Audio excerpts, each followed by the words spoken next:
Hey everybody, welcome to Office Hours, where we assemble every day to answer your media and tech-related production questions. CJ Covell in Cincinnati, Ohio is our reader today. CJ, what have we got? First up, it's David Brady in New York, New York. And David asks, I'm trying to enable closed captions on the Sunday Place YouTube stream. I know our service is in Japanese and English, but the only option I see for YouTube is in toggle for automatic English. Did this last week and nothing. Am I missing something? But perhaps the Japanese and the English are part of the webinar. I'm not sure, but I always thought that the captions on Sunday were something you couldn't even turn off. Yeah, it's interesting. That's the Zoom production suite or something that we're using on Sunday. Yeah, Zoom Production Studio. Most of you who are regular viewers know that part of our brief here kind of is to try to get our hands on as many different kinds of technology as possible. So not every inputs. And it has, is this what the G2 should have been? Any experience? Guy Cochran's going to help you out here. Guy? Yeah, it depends on what you're doing. I mean, if you just need some basics and you just need to push buttons and cut to different things, then that might be the right device for you. This is one of the joys of going to NAB, where we've got to play with all these and see the build quality and feel. But the big thing besides the I/O is just the ecosystem. So I like to use with my ATEM mix effect. So when you have mix effect in play, now all of a sudden you're unleashing so much more power with super sources and things like that. So there's just no way that I would go over to the OSEE ecosystem, because they just don't have the user base. I mean, there's over 1 million of these ATEM minis out on the market. So Companion, Mix Effect, all these third-party things that have been brought to market to support the ATEM. And you can always graduate up. That's the thing, is if you want a bigger one, you can get an 8K constellation. And then there's the HyperDeck playout system where you can trigger, and you could do that with macros and things on the OC side. So don't get me wrong, it's a great product for the price, especially if you do need those exact inputs. So if it's 4 SDI and 4 HDMI, and that's your magic recipe with NDI coming in over, then that's great. But sometimes you got to look upstream, like, is there something else I could just throw in, like a decimator in front of my Blackmagic device or an NDI converter, and then it has, for $400 or $300, whatever that price tag is, it gets you your Blackmagic working with those tools that you need. And it does do SRT out. You just got to put in, was it an SRT out or in? If you're looking for SRT, it is in the G2, and it is in the ISO as well. So it's just a matter of putting in the code SRT instead of RTMP. CJ, you have something to add? Yeah, the other thing that I would mention is that while I agree with absolutely everything that Guy just put forward, I really hope that the OSEE GoStream gains some traction in the marketplace, because what it does is it puts pressure on Blackmagic to come up with a solution that pushes the edge a little bit. Now, we're probably not going to get NDI HX because they're trying to pursue 2110 as their video over IP standard, but when it comes to 4K, when it comes to making sure that SDI gets still included on these more prosumer, kind of right on the edge models, competition is really good for us. And it's amazing with how many people are in the streaming space and how many people are in the creator space, or even using these in a business environment. The more players that we're in there, the better off we're all going to be. And I'm really just hoping that it gets sooner than later, as far as unless I miss the G2 finally being available, or we're just still holding out hope for sometime before NAB 2026. Kane, thank you for the question. Next question. Next up's from Jack Cannon in Phoenix, Arizona, and Jack asks, any tips and tricks for building out SDI and HDMI convenience or patch panels? Do you Loctite in your hardware, or ship it in case or skip it in case you need to swap it out on the fly? Why did a cold shiver go up my back when I heard Loctite in a build-out? Guy Cochran, your opinions here. Yeah, Redco is a company that I like to use to build out these patch panels, convenience panels, because then they can put the nice labeling on them and it looks super pro, and I just let them handle it all. As far as using Loctite, I wouldn't do that. If anything, I would use a glue gun, and you just put a little bead and just that's it. Because in a jam, you could just bust it off, and that's the way I've seen stuff done, is with a glue gun, and that way. And I hope you're talking about on the reverse side, not on the front side, but because the idea is just being able to pull something out quickly. Yeah, I think for me, every time I've made something permanent, I have looked back and went, I shouldn't have made that permanent. I think Guy's got the exact middle point solution. Use something on it that'll make sure that it doesn't just rattle its way loose while you're transporting the gear, but that isn't oh my gosh, I'm going to need an arc welder to get this off if I decide to go in a different direction. Next question. Next up, it's Tim Holm from San Lorenzo, California. And Tim asks, trying to pick up local over-the-air TV, what is a great recommendation for the type of antenna? Please list the budget and medium versions. It came in from the QR code. Thanks, Tim. Man, it's been such a long time since I've seen antenna rotators in my feed. Chris Fenwick, what do you think? I don't know about great, Tim, but certainly a budget way of doing it. If you go to like your Best Buy or whatever, they have those, it's like a square, I think RCA makes it. It's about the size of not quite a 12-inch LP, if you remember what those are. And it has an F connector tail on it. The connector isn't quite long enough. I will say it's not the most attractive setup because usually the best place for it for reception is, it's like 3 feet from your TV hanging on the wall. And because the tail's a little short, it's a little crooked, but super inexpensive. I think you can get it for like $50 or $40. San Lorenzo, you will probably, I know the area, you'll probably get pretty good reception. That's a good place to be. You have line of sight to Mount Sutro. In the Sutro Tower. CJ Covell. Yeah, the other thing that I would recommend, in addition to what Chris had mentioned about about just getting the inexpensive antenna, you can make that antenna do a lot more if you get an accompanying hardware box. I popped on to it was called Tableau, Tablo, not to be confused with the data visualization folks. So this is it. It's $160, and it just has this little kind of box. It's maybe 6 inches square. What this does is it actually allows you it hooks up to your internet connection, so you plug it in with Ethernet, and then the antenna plugs into this box just like normal. But what it allows you to do is it allows you to have an app on all of the Apple TVs or Rokus or Google TVs in your house, and you open up Tableau, and you actually get a live channel guide, just like as if you were to pay for a TV service. And then you can go ahead and make records of shows and have it just be a local DVR, and there's a cloud DVR as well. So this is there's a couple of these boxes that have come on the market in the last few years. I've been trying out this Tableau since about March, and it's been working really well. Is it a subscription? Where does it source them from? Do you get local? Yeah, it's all the local over-the-air channels, and then it just, I think, I don't know. I think I paid $160 just the one time, and maybe it's $10 a year to get to support them updating your listings. And do you have to add in? But there's a thing in broadcast called ADI, the area of dominant influence, where a local market has stations in that ADI, and they give transmitters different power. It's whatever's in the air. So like I'm in Cincinnati, so I pick up the Cincinnati stations, I pick up the Kentucky stations. Like I get 6 different variations of PBS. I get all of the 5.1, 5.2, 5.3 like sub channels when they came out with the digital QAM tuners. It does, but the other way that they make money, because that's always what I want to know. When somebody comes out with something where I'm like, okay, that's a really good deal. How are you going to be sustainable as a business? The other way that they get money is similar to how like a Pluto TV works, in that they will get after you have gone through all of the channels that you get over the air, it starts shuffling you to internet-only channels.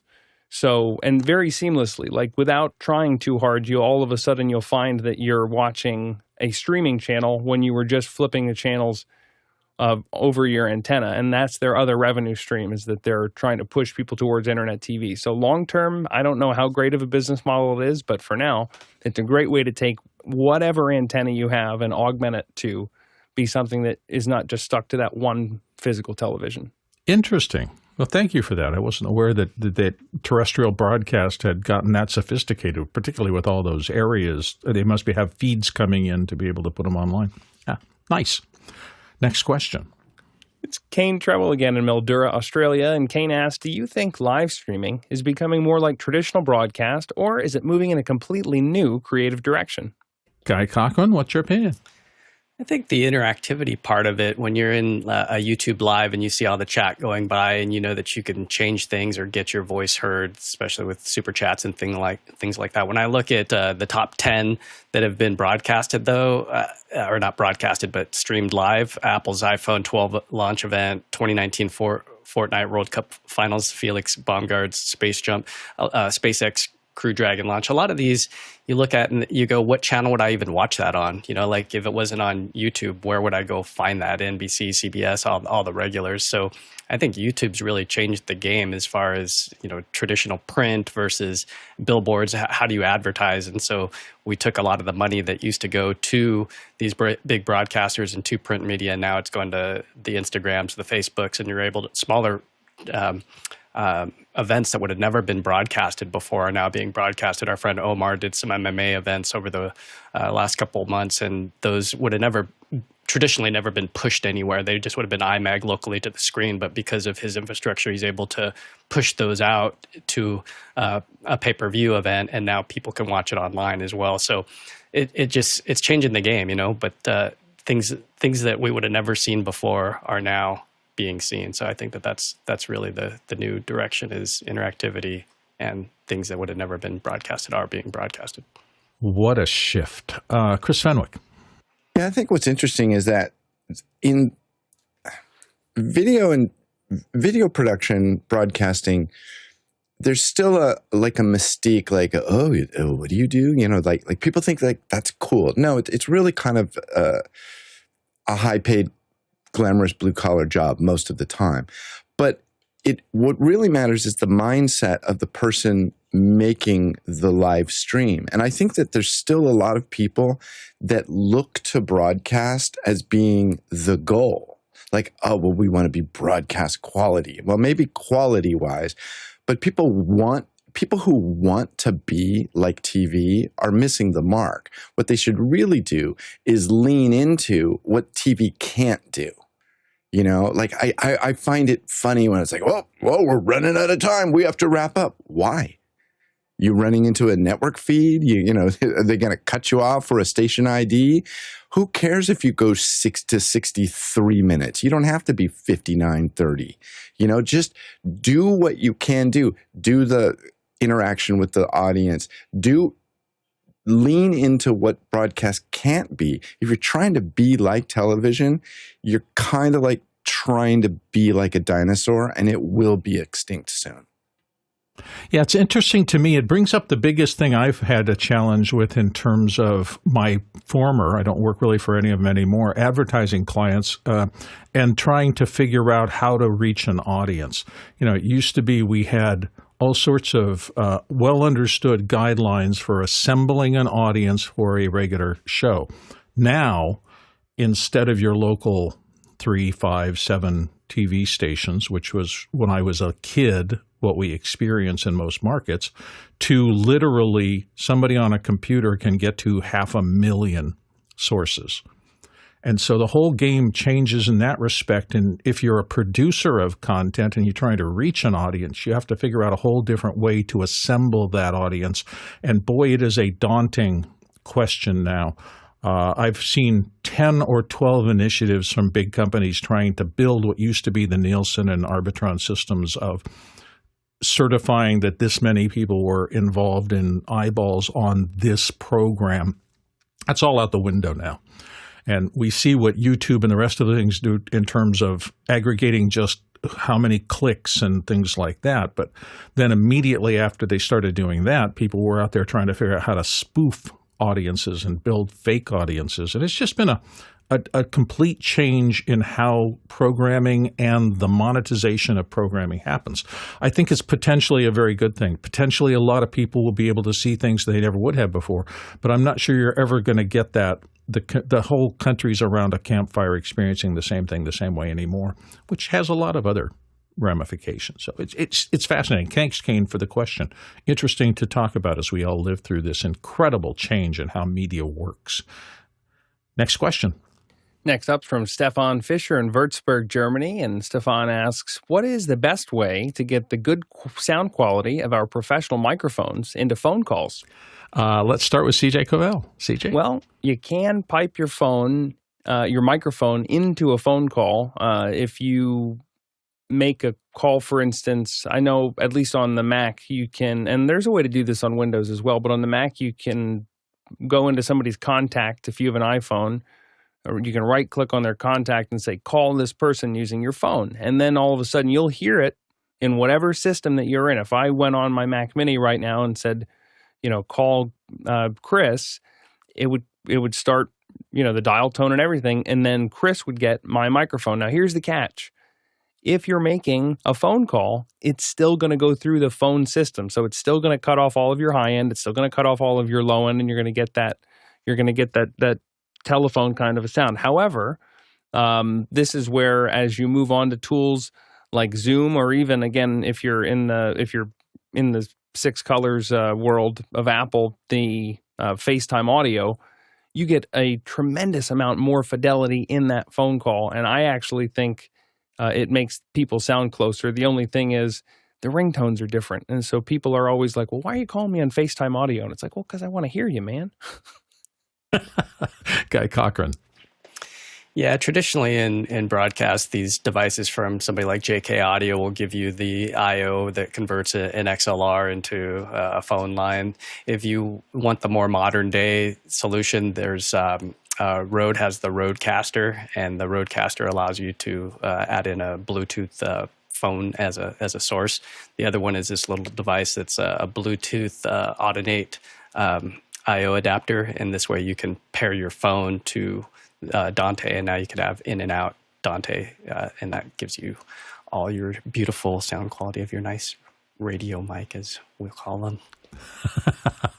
Yeah, but that equalization curve of a phone call is something that older people will all remember. It is not a full bandwidth signal. So my first thing is, as long as I know I'm going to have a pathway all the way between this good microphone and the person listening, it's probably worth the effort to go through all that. But in a lot of cases, as exactly Guy was outlining, at some point, if you actually get into POTS, the plain old telephone system, those copper lines, you're going to have exactly what CJ described, which is a bandwidth limitation. It's going to sound like a phone regardless of what you do. CJ, you wanted to come back in? I just got the biggest smile. I got to thank Guy for bringing up JK Audio. You took me back to like doing phone interviews at for the newspaper, and like having this box that I had to talk to people through. And I was, your talents in this big microphone, and meanwhile you just know it that on the other end it just is not. There it is. Sounds like Chris's a little package of bandwidth limiting filters that says this sounds like a telephone. I remember, I think I paid $700 for the phone hybrid that we used for a call-in show once upon a time. And it's just sad to see that big one rack unit thing in a rack now is down to a free plug-in. Next question. Next up is from Paul Volhus in Austin, Texas. And Paul asks, the Flanders Scientific 65-inch XMP651 QD-QLED reference monitor has a 4,000 nit peak luminance and an 8 million to 1 contrast ratio. Can you explain how to use a reference monitor like this one? CJ Covell is going to help you out here, CJ. Well, how to make a small fortune is that you first you start with a large fortune. So this is a $25,000 reference monitor designed for color critical grading for big movies and big TV, that kind of thing. Now, the idea is, because I've heard people criticize it and say, well, why would you do a correction on that? Nobody has that crazy monitor at home. So what does it matter what you grade it on? Well, it matters a lot, because even though you can't control what the viewer is seeing at home, you can make sure that what you're seeing is the best possible starting place so that everybody else is getting the best experience that they can on that screen. Now, for most people, I think they're going to get a LG Ultrafine, or they're going to get an Asus ProArt, or one of these monitors that's maybe $1,000 or $2,000, and then take something like still plugged in, something like a Spider calibrator that has actually a lens on it, that you're going to put this on that monitor so that you can make sure that it is giving you the proper output. So you're calibrating your computer's output for that specific screen that you have on your desk. Most people, unless you're making a living as a professional colorist and you have a lot of work to justify that sort of an expense, it's you're buying a big TV. If you are able to justify that expense, then you're buying a tractor. There's only two kinds of purchases: tractors and big TVs. Just got to ask yourself before you hit buy. Gonna write that on a T-shirt. Chris Fenwick. We used to joke about Sony monitors. We call them, if you remember the Sony Trinitrons, we call them Hydatrons because it just always made everything look good. I had a real awakening about 15 years ago. I was doing a bunch of stuff for the fruit company, and all they cared about, this is the biggest brand in the world, all they cared about, does it look good on my laptop? That's all they cared about. It didn't matter what kind of Spider or Puck or reference monitor or anything. Does it look good on my laptop? And there's a lot to be said for that. I do this every day, for the last 4 decades.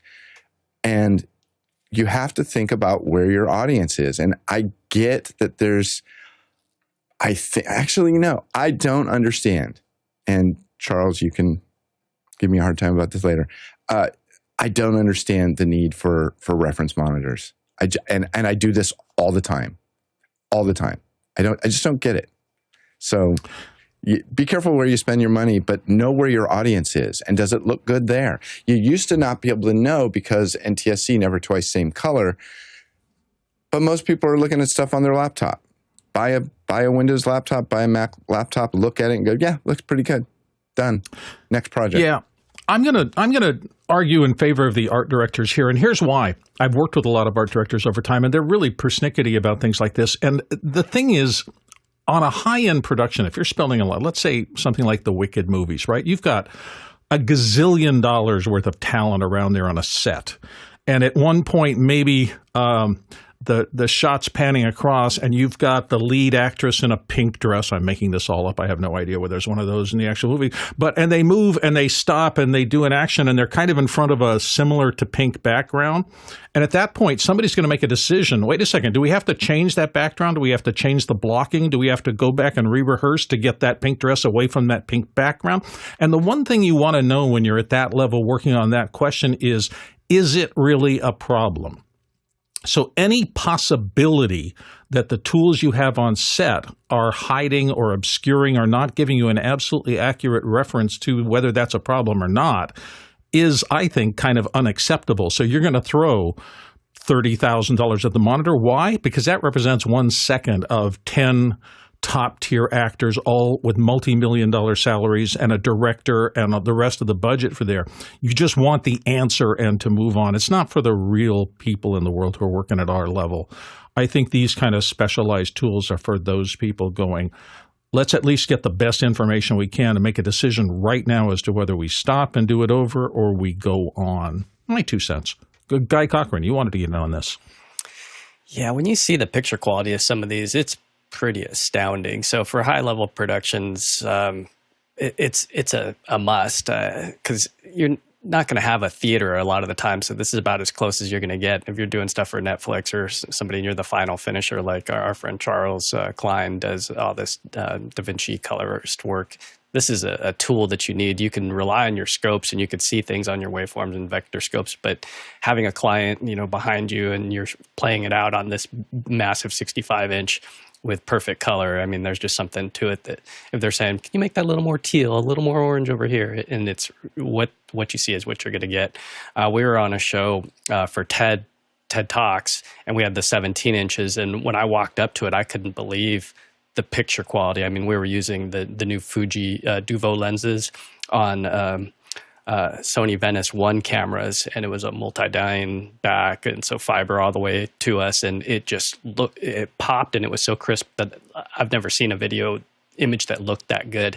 And all of these people had 17-inch monitors in front of them with the ability to punch up the on-screen preview with our Blackmagic video smart video hubs. They could immediately adjust color. They could adjust the aperture, the focus, a bunch of things all from these panels. And I was just blown away at the style of production. So when you get to those bigger levels, when it's going to be live, going out to millions of people, some of these TED Talks go out to that level. You want to spend that kind of money to make sure that color is perfect. Yeah, in defense of Chris's idea, though, by the time it gets through all the broadcast and the rest of that, for an average viewer at home on a not high-end TV, you may be poking at ghosts, and you may not be able to control it well enough to do that. But I think at the origin site, they still want to know. CJ? The last thing I was going to mention was it's funny how much even you'll see Apple leaning into the fact that a lot of people, the very last thing that they're doing before they're closing the book on it is they're saying, does it look good on the iPad? Does it look good on the iPhone?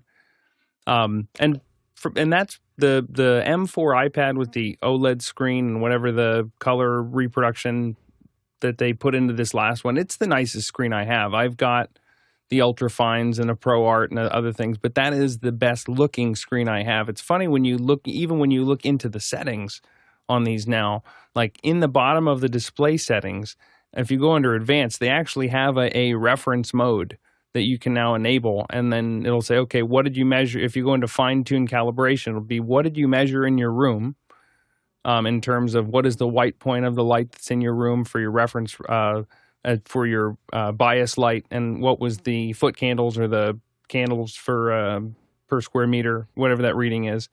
And then it'll say, what is your target that you're actually measuring to? And you can go in now, even with the iOS device, and make those sort of fine-tune adjustments. So it matters. They're leaning into it. They're giving you the tools that if this is all you've got on hand, you can make as the best decision that you can make with the tools that you have at the time. Yeah, I'll say one last final thing. In every studio I was in the 70s, 80s, 90s, you would find on the meter bridge a set of Auratone really cheap speakers. Why? Because they knew that 90% of their audience was going to be listening to the radio and hearing it on a deck speaker in the back of their Chevy. And they didn't want to be listening on high-end multi-driver speakers. They wanted to be listening on something that was very much like the audience would have. I think the reason people use iOS devices to double-check is that that's probably the single most used type of device. And Apple does have a managed color pipeline that is designed and engineered to pass colors correctly through the entire Apple production system.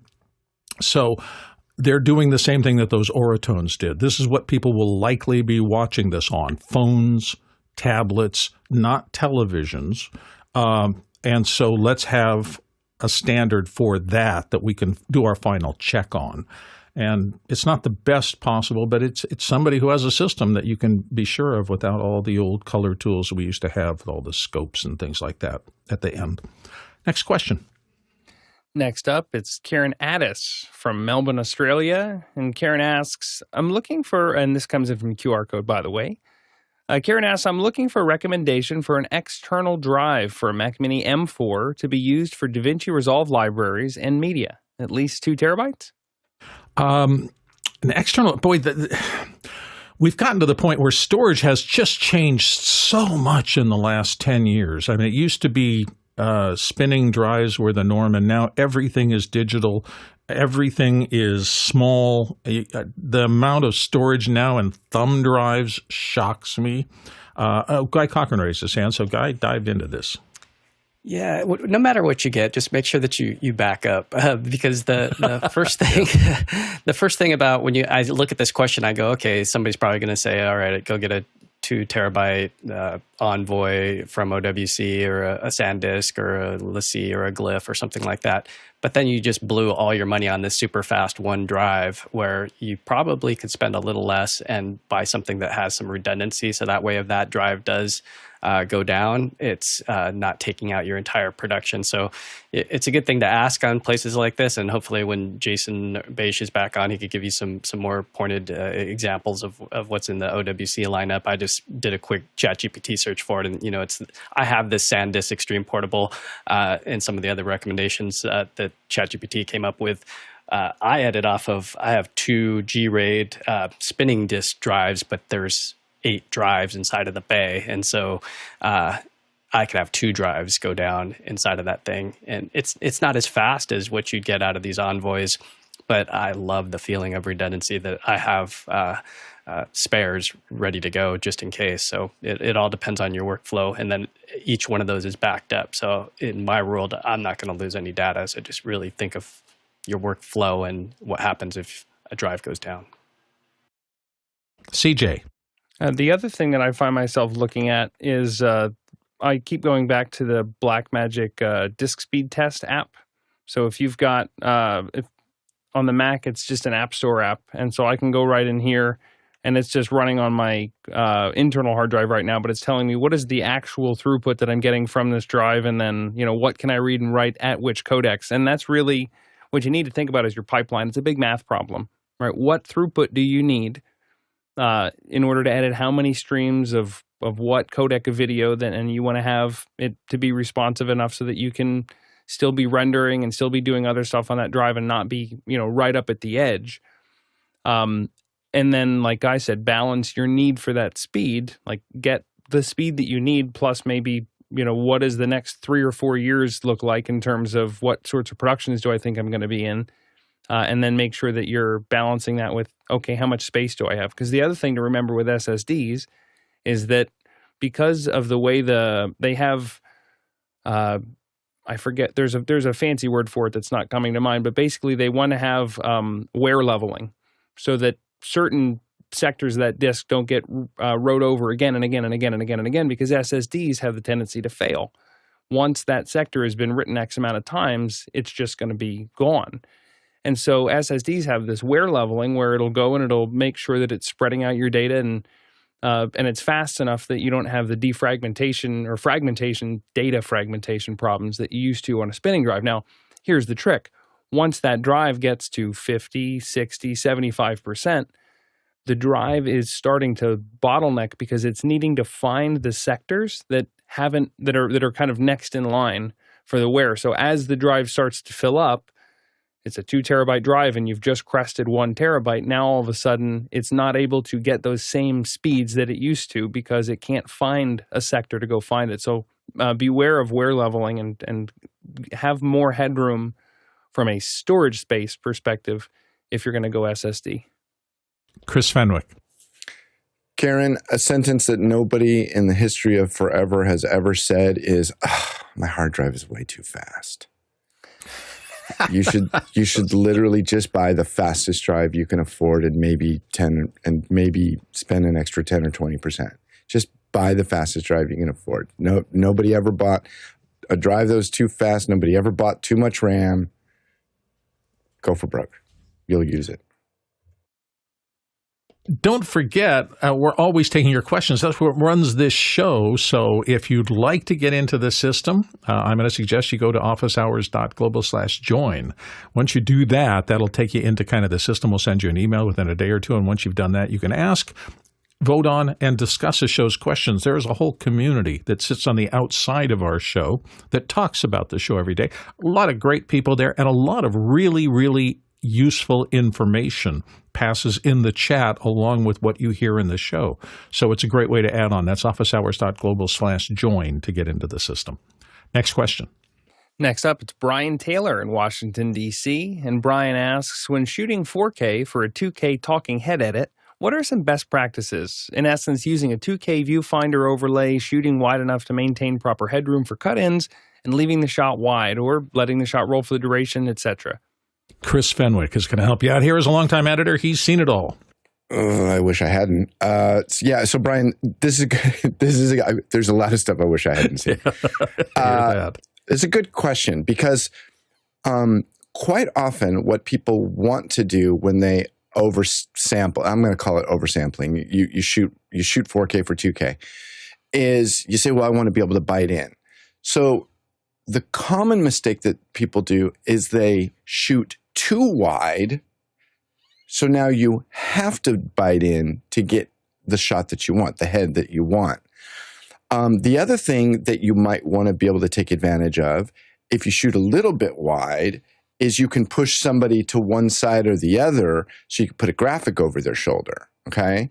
So that's something powerful. I think in general, I would say shoot 25% wider than you want your final shot to look like in general. Now, I also want to give a plug of I'd like to say a friend of mine, but I've never met Vashi face to face, but he's a very friendly guy. He's on the Twitter, Vashi Nedemansky. He is a real cinephile. Like he does these things where he'll go through like the opening title sequence of a movie, or not title sequence, but the opening like 10 minutes of a movie, and he grabs a representative frame of each one. He's a great editor, and he's really a scientist about it.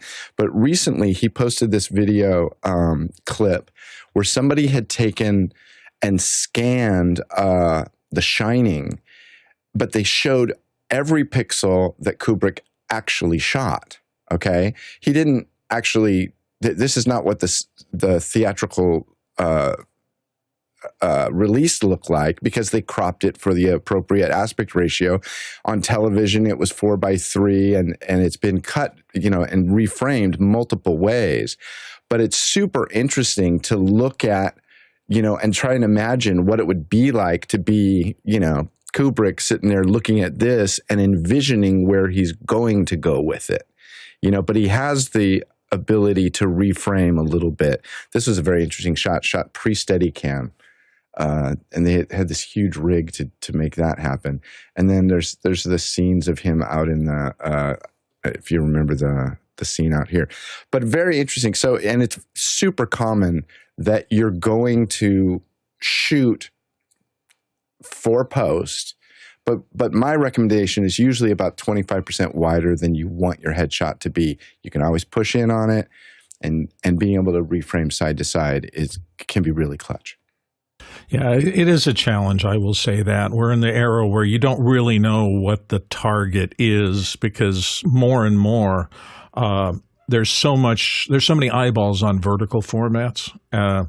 And I'm constantly seeing things on my feeds where I just know they didn't think about this at all. So you got two little faces on the two sides of a vertical screen kind of looking at each other, and you just realize, if you'd just been a little wider, I could have seen what these people were actually doing. And it's because they shot wide and then they're cropping for vertical, and it's just not pulling it off for me. It's tough. One thing that's stuck in my mind, since I've been around this business such a long time, we used to have a thing called the title safe area, and that was maybe 8 to 12% an interior line. And the reason they had that was because TVs had these really thick screens. When they mounted the big glass tube in there, they put a big bezel around them, and you couldn't be sure anybody would see that. So the title safe and action safe were lines that a director could pop on their monitor to see. And so I got conditioned into shooting always with those in mind, and it helps me, I think, these days, after all the years I've been looking at shots, to say that just feels too tight now. Let's loosen it up a little before we go, particularly, as Chris has been saying, since now people are going to shoot for these punch-in shots and sometimes run whole sequences that are entirely punched in. It's just a different era. You have to think about all these things. Next question. Next up, it's from the QR code. Kane Treble in Mildura, Australia asks, I'm tempted by the OSEE GoStream Duet 8 ISO to replace my ATEM Mini Extreme ISO to give me HDMI and SDI plus XLR in a single unit with no G2 in sight. Does anyone have experience with this? I haven't heard anybody talk on the show about owning one of these yet at this point. So maybe, if those things are critical to you, be our canary in the coal mine. Buy one, come back to the show. We'd love to hear about what your experiences were with actually using a tool like this.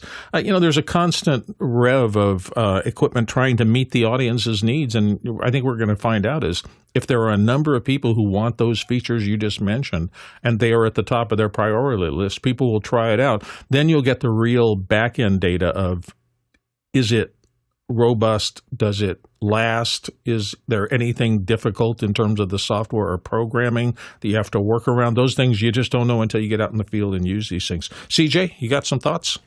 I would just say Guy's points earlier about being part of a larger ecosystem still would weigh heavily on me as far as making a purchasing decision. If HDMI plus SDI is a hang-up for you, then okay, it's going to get a little bit more expensive with those converter boxes. And we've mentioned it on the show before, the Blackmagic has, in the experience of folks here on the panel, not like to go into an NAB having not released something announced at the prior NAB. So hopefully we're within that couple-month window where we don't want to see you invest in a new system because we thought the other thing might never come. And now, oh, there it is. Guy Cochran.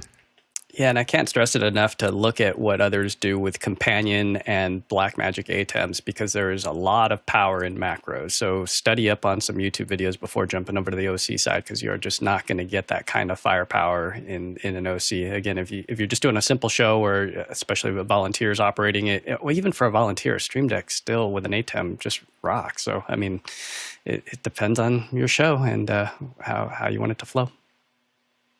Yeah, that's an interesting thing. ATEMs, when they first came out, were all a test for us, just like this would be a test for us now. The ATEM Mini, when it first hit, there were things we found out that we didn't like that much. But then version 2 came out, and the Extreme and the ISO and all the rest of this iteration, they did responding to the market and what the market asked. They had a hit product on their hands, so they had investment capital to throw at it and make it better and better. And that's why you got 10 different models of it to meet 10 different needs in 10 different types of organizations. You're kind of resetting back to a new thing that's coming out first in the market. Now, it does have a history behind it, and the OSEE company's been around for a while, so I'm not saying that it's really a test product, but I'm saying there's been no iteration in terms of trying to figure out exactly what's next. Maybe there will be, and maybe it'll take off because of this unique set of features, but you're making a bet, as we all do with new equipment. Hopefully it's not so expensive that you can't make the bet and decide, well, maybe not, I'll sell this off and go to something else if that turns out to be necessary for you. Next question. Next up, it's David Brady again from New York, New York. And David says, just to clarify, my Sunday place is a house of worship. Whoops, sorry about that. I misinterpreted. We stream direct from a Blackmagic design ATEM Mini Extreme to YouTube. No Zoom component. The majority of our service is in English with some Japanese chants, sutras. YouTube autocaption settings enabled, but nothing shows. Interesting. Guy Cochran, does that change any advice you would give to David? Yeah, during this intermission here, while I was watching Chris, I ChatGPT'd this and got a few little things. And I jumped into YouTube Studio to see what was there. So closed captions, what he's doing is he's enabling them here, and they say automatic captions, English only, and then your other options are post captions to URL, embedded 608, 708, and the default is English. What ChatGPT said is if your channel doesn't have 1,000 subscribers, that might be one of the reasons. The other thing that it suggested is down here in the lower left, what's your stream latency at? It says if you're at ultra low latency, that it will not work. So do not go to, it says right there, right when I clicked it, it says does not support closed captions, 1440 or 4K resolution. So you want to be at normal latency, and that might do the trick for you. So give that one a roll and see if ChatGPT's little help propels that to work. CJ. A couple other notes from YouTube's guidance on this. If there are multiple speakers whose speech overlaps or multiple languages at the same time, that can be one of the things that triggers automatic captions to not enable. And the other thing that is interesting is that it is not something that can be enabled on a per channel basis. So you can't say, I want all of my streams to have automatic captioning. It is a per video option. So there's a couple things going on with your particular use case that might be throwing up a flag and making that video or that stream ineligible for those automatic captions. Hey, if you're not doing anything else tonight, and you shouldn't be, because you should be joining us for the special show tonight at 6 p.m. Pacific, I'm going to be enjoying myself immensely talking to my friend David Paskin, who does the show The Rundown here on Office Hours. And David is going to be taking a look at artificial intelligence in a broad kind of way, particularly how it's impacting everything that he's doing in his life and walking us through. David's been in this stuff since the beginning. He does a lot of testing, and so he's going to be talking about how AI has transferred his workflow. Should be fun tonight, 6 p.m. on the regular Office Hours channel. That is this evening. Next question. Next up, it's our friend Hasmukh Gajar in Cape Town, South Africa. And Hasmukh says, on my Synology Storage Manager, it says I've got 29.6 terabytes of data, but when I scan properties of all the shared folders, I get 10.2 terabytes. Where's the gap? Oh, it's digital math. CJ, demystify this for him. Well, I'm not sure if this is the situation you're in, but I had a similar one where I was like looking at all of the data in my shared folders and just thinking to myself, there is no way I'm using all of that storage and that I should be, getting volume warnings and things like that. And what I had found was all the best intentions. I had versioning turned on, and I allowed it to keep, I think, 8 versions.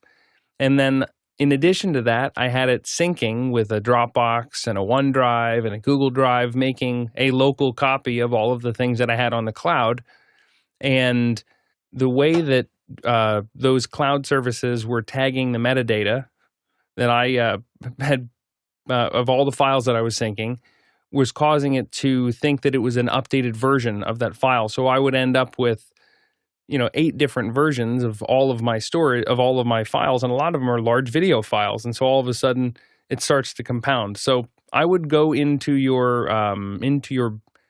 the versioning settings within the Synology and see if that might be snagging you. Sounds perfectly reasonable. Chris Fenwick, your thoughts? Yeah, the other thing, Hasmukh, is there could be like hidden files that maybe don't get counted one way but do get counted another way. I know that there's a lot. I get completely mystified by hard drives and RAIDs and stuff like that. I'd like to pretend I understand it a lot better than I do, but I really don't. So, but I do know that hidden files can be a bit of a problem. There's a couple of tools. It'd be very interesting to run this. There's a tool called it's like disk space analyzer or something like that, and it makes a big pie, and it shows you the folder infrastructure as it tears down. And there's times when I've run it on certain computers where there's like a section that's gray, and that's the part it doesn't really. That's another one that CJ has up. If you guys can punch that up. That's what is that one called? This is CJ? Grand Perspective. There was one that I used for a long time called Disk Inventory X that I can't find anymore. And so Grand Perspective is now the App Store version on the Mac that I've been having a lot of luck with. Yeah, but looking at your data like that can be super interesting, because with Disk Space Analyzer, and I'm actually running it right now on my computer here. Let me show you this. So here it's digging into the drive, and it's the gray area that's the mystery part. That's like the stuff that's like, what is it? Don't really know. And you can tell it's over half of my hard drive, right? And so if you roll over it, you can say, okay, so it's hit. Look at that. There's 902 gigabytes of hidden items in the library. What is this madness? I don't understand this. Anyway, there's caches, and look at Adobe. There you go. 860 gigabytes of hidden Adobe stuff. And I'd like to use much stronger words. After Effects. So anyway, get one of those tools and scan it. It's super interesting. I mean, look at how this is. If you're just in the Finder and you would like to see if you're in a library folder or you're in a Final Cut library or you're somewhere where you do a get info on the folder and the folder says it's very, very large, but then you go into the folder and there's not that much stuff there. You're like, hey, what gives?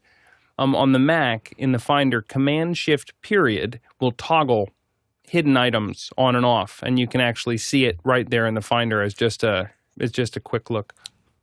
You have to be an ex-Apple Store employee to know crap like that. Nice job, CJ. I Well am done. totally addicted to Grand Perspective. I run it at least once a month, and I can't tell you the number of large files that I've managed to tuck away in some folders so deep in my system that I would never come across in my normal scanning for things. But if it's a large file, it really pops out. CJ has a huge storage space, obviously, and everything is little tiny squares. But I've run this, particularly after a long video thing, and found a render file alone, which is reproducible in Final Cut, so I could always re-render it, that was eating up 10% of my entire hard drive. And just to know that I can throw that away instantly makes things run smoother and faster. So big proponent of these graphical look at the hard drive and what's on it, because boy, it's so easy to get things lost. Next question. Next up is Kane Treble from Mildura, Australia. And Kane asks, what do you think will define successful live streams in the next 2 to 3 years? Authenticity, production value, or something else entirely? Is there an option for just luck? CJ Cavell, what do you think?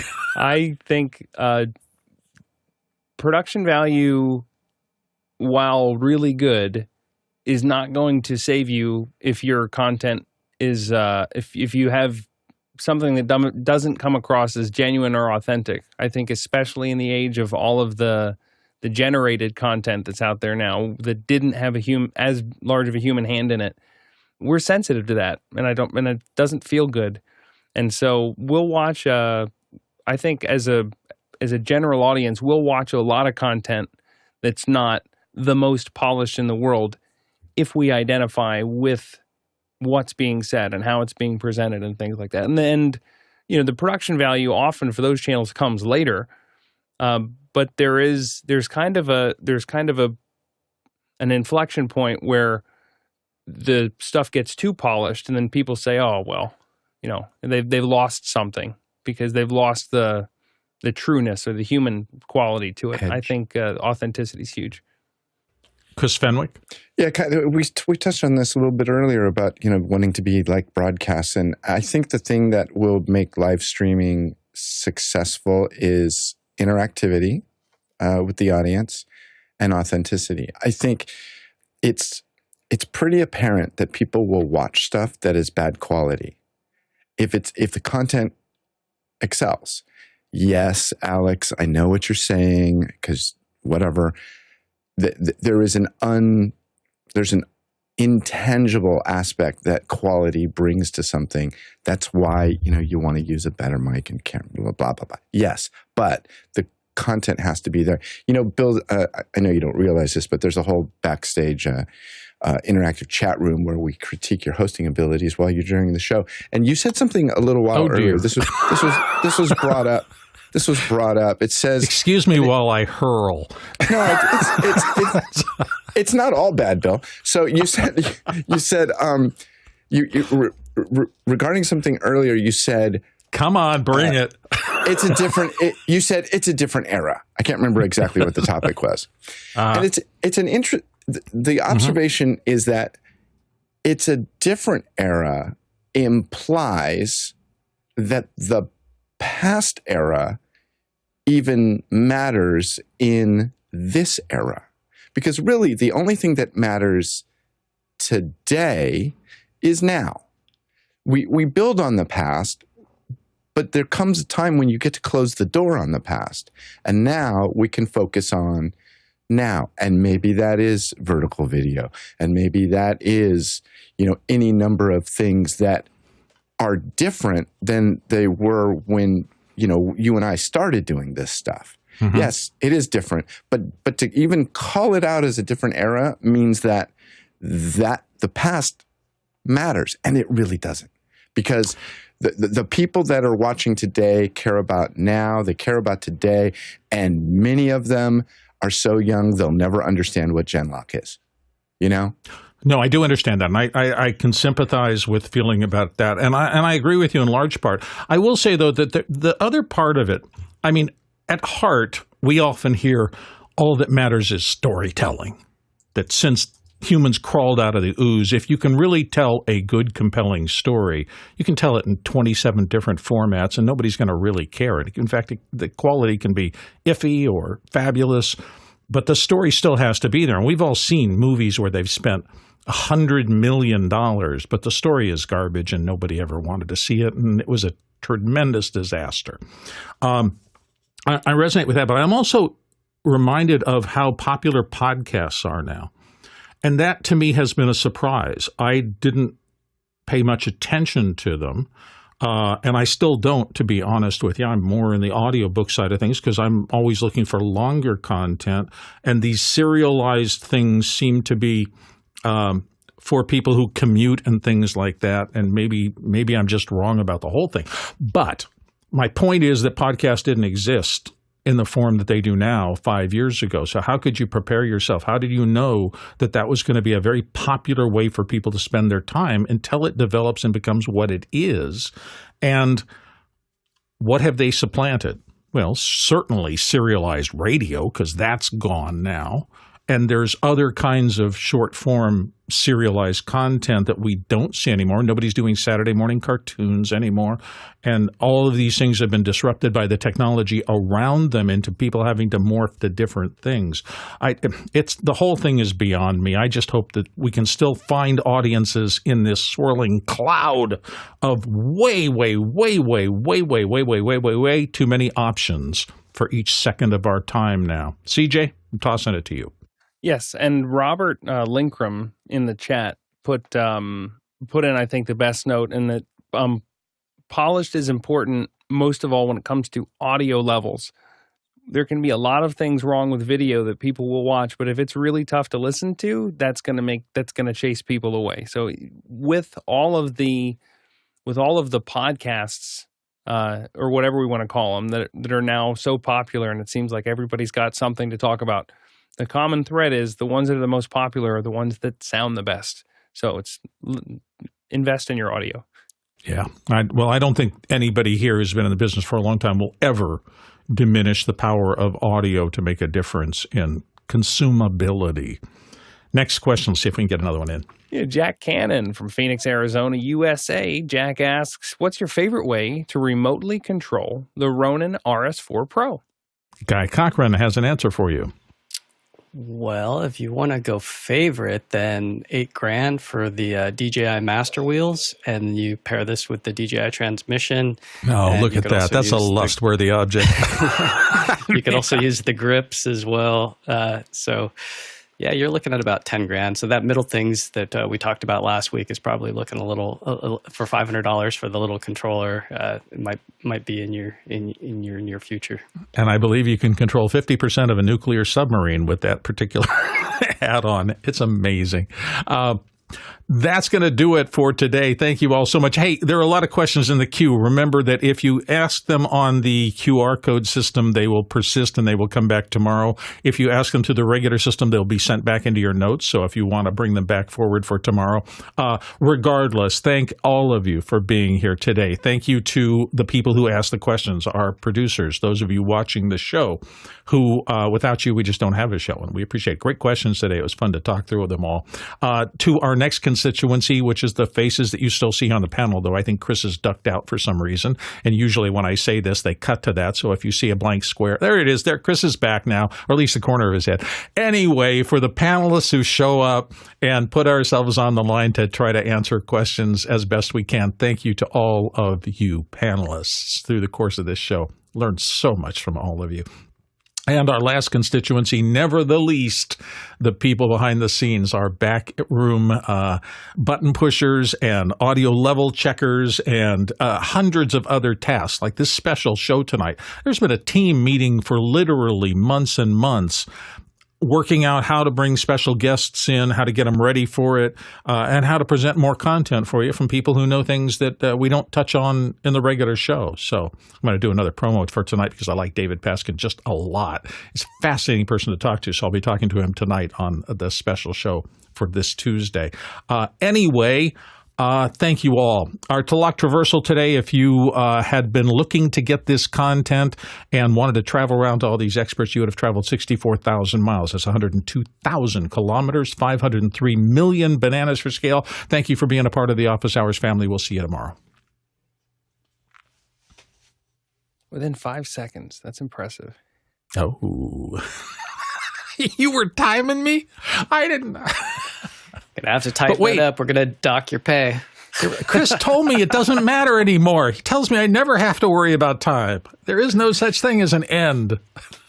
Thanks for letting me All that slide in, guy. matters That is was fun. now. It was a joy to be with you all, gentlemen, Thank today. you. Thank you so very much. And Oh, Chris too. All my TikTok practice is paying off. Does anybody get those where it's the teleprompter challenge, where it No, shows what you? is it? It's a news anchor who's filming the teleprompter as it goes by at speed, and then you have to read it at the speed that they read it at. And I think it's really fun because it reminds me when I used to read a lot of teleprompter, and then my wife is like, I can't do that. You're being mean.